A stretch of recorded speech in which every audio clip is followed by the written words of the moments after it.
Welcome back from the break. You're still watching TV Africa, the Bright Kingdom.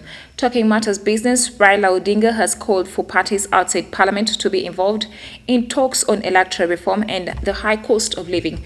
Now, the Kenyan opposition leader's call is at odds with President William Ruto's plan for negotiations to be held only within Parliament. On Tuesday, Odinga warned of fresh protests if the government did not take the demands of the opposition seriously.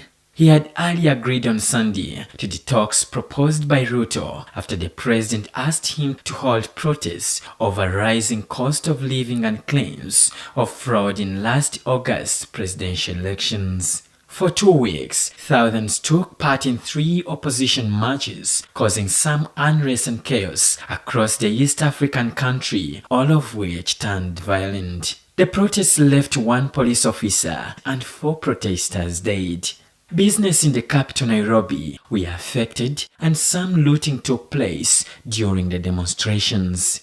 Other businesses were forced to close twice last week as some private businesses and places of worship were burned down. The rising cost of living is also among the issues the opposition want the government to address. President William Ruto on Monday had asked senior lawmakers from his coalition to give top priority to the opposition's grievances.